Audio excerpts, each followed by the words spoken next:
You are listening to the Examine Life with Bram Levinson.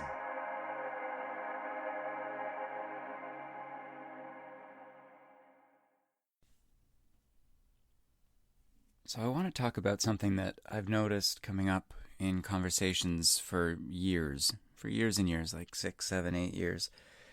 And it's something that came up initially in an exchange with a TV producer on a morning show that I was doing.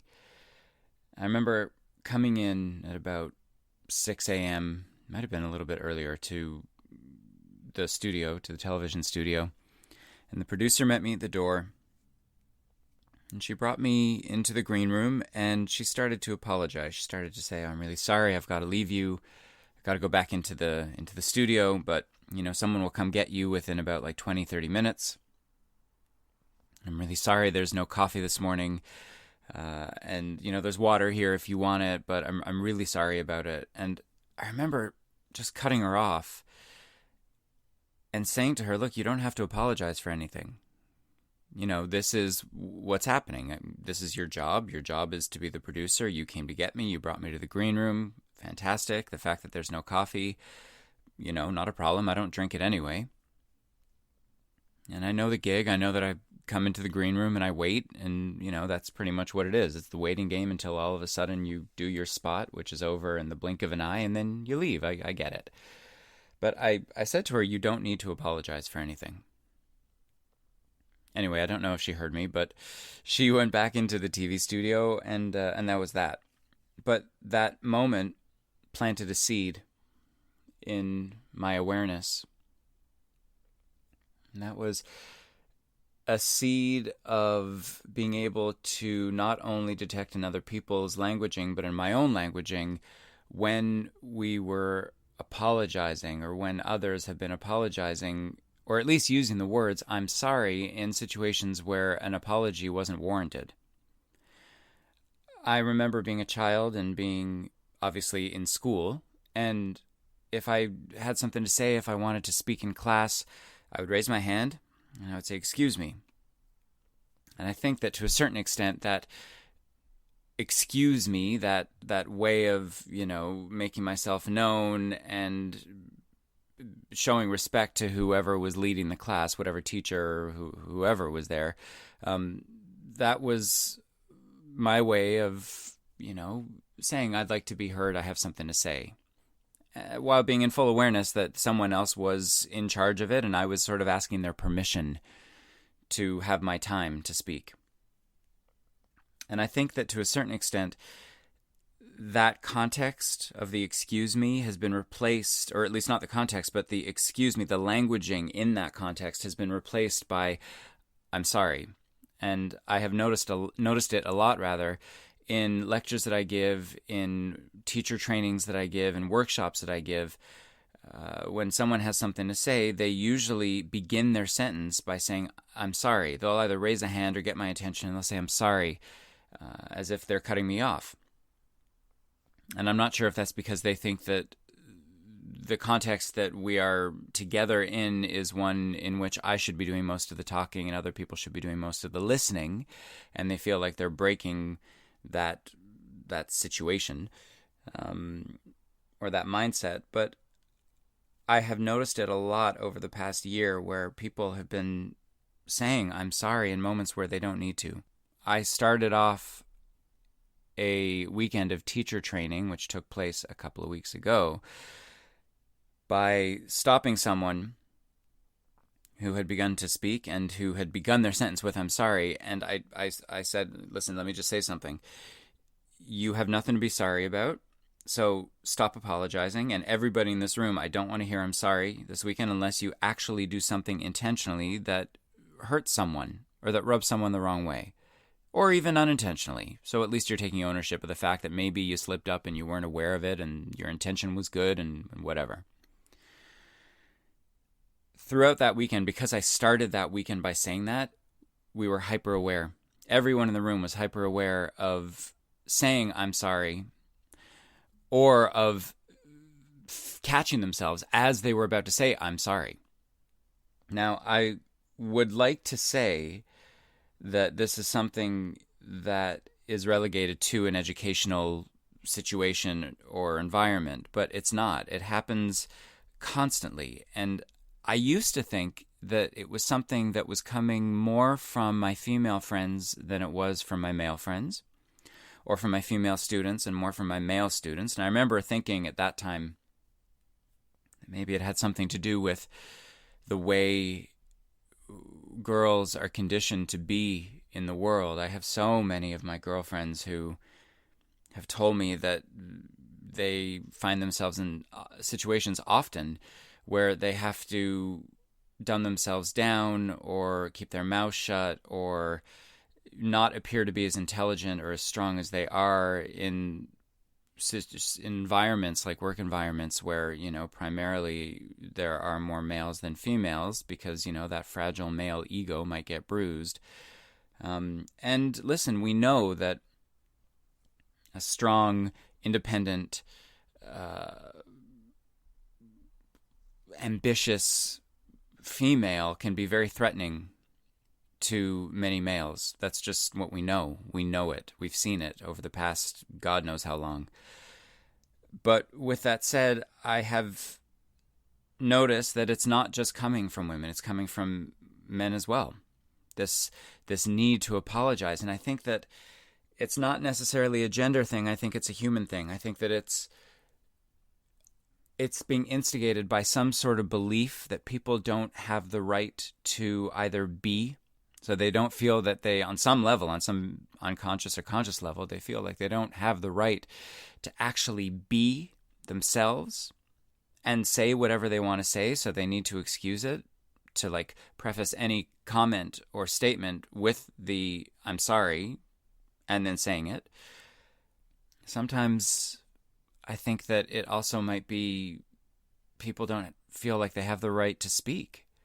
They feel like they don't have the right to just, without any filter, speak into the world, speak their opinion, speak their question, ask their question. So, listen, I know that some people don't like to ask too many questions because they feel like it makes them look stupid. Personally, I'm a fan of questions. I'm a fan of being shamelessly inquisitive so that I get as much information as I can get, because I understand that most of us are basing our opinions on fractions of the truth, representations of the truth, but we don't have the real truth.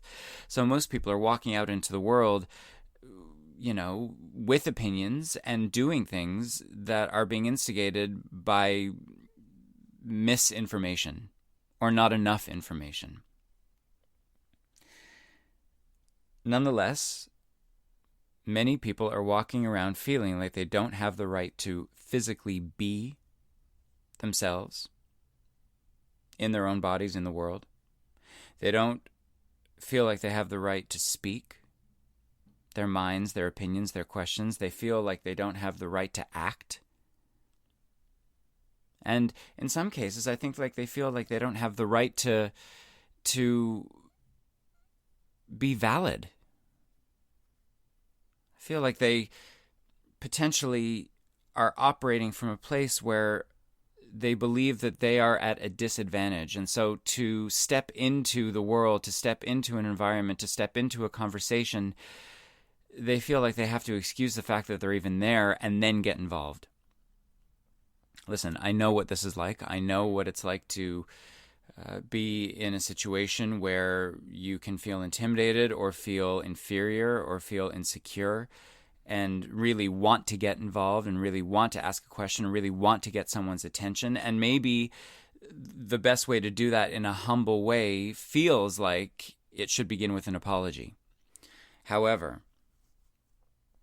I really, really, really, really believe that we have to be hypervigilant about the words that we use and whether we are saying what we mean and meaning what we say. And again, if we do something that harms someone else, whether it be inadvertently or intentionally, then yes, an apology is warranted. There should be an apology, and we should be able to have the awareness and the humility and the confidence to be able to say, you know what, I fucked up and I apologize and I wish I wouldn't have, and in the future I'm going to do my best to not do that again. and I'm sorry. However, to find yourself in a group situation, to find yourself in a one-on-one situation, to find yourself in any situation where without thinking, the words I'm sorry are coming out because on some level they are created by a belief that is limiting about oneself, well, that's where I think we have to be more aware. We have to be more aware of the words that we're using. We have to be aware of why those words are coming up. What is the belief? What is the belief that is, feeding the apology that's coming out that isn't really apologizing for anything because there's nothing to apologize for? What are the beliefs that you are walking around with about yourself? Do you believe that you have the right to be here in the world, in your communities, at your job, in your friendships, in your relationship? Do you feel like you have the right to be? Do you feel like you have the right to act? Do you feel like you have the right to do what you need to do in the world without feeling the need to apologize for it, or to dumb it down, or to alter it, or to call it by another name simply because it might make someone else uncomfortable, or because it might make you uncomfortable, or because you've been taught that you shouldn't? Do you feel like you have the right to speak? Do you feel like you have the right to speak your opinion, your beliefs about yourself, about the world, about whatever God you choose to pray to, about the existence of God, whether or not that's even a thing? Do you believe that you have the right to simply be and to speak and to act and to do all these things in the world? If on any level you believe that you don't have the right to be here, that you don't have the right to act in whatever way you see fit as long as it's not harming anybody else, and if you don't believe that you have the right to speak your truth, your opinion, politically, about whatever God you choose to pray to, if you believe in that, about what you think is right or wrong, about your moral or ethical compass, if you don't believe that you have these rights, then chances are there are apologies coming out of your mouth that are wasting your time, your energy, your words, and your breath.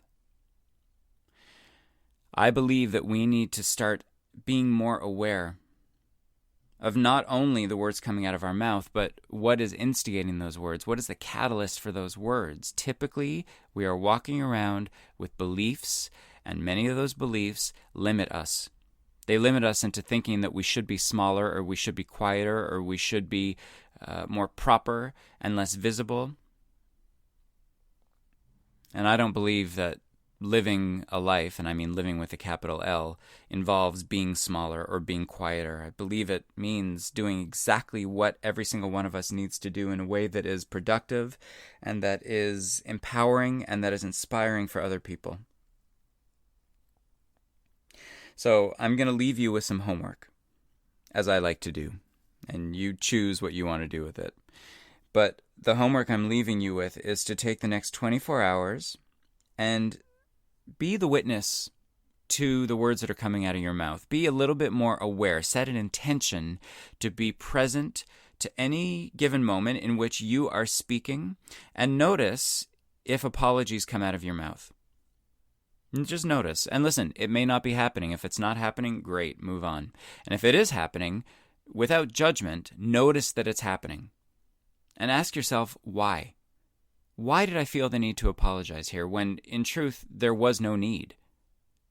Now, if there was a need, again, if you did something intentionally or unintentionally that ended up rubbing somebody the wrong way, then okay, great, apologize. But if that wasn't the case, ask yourself why. And then go into the rest of that 24-hour period with the intention of not apologizing. And if you catch yourself starting to do it, stop yourself. And tell yourself silently or out loud, depending on, where you are, who you're with, and how you want to appear to the outside world. Tell yourself that there's no need. It's unnecessary. See how it goes. Feel free to reach out. Let me know what you think. And I'll see you later.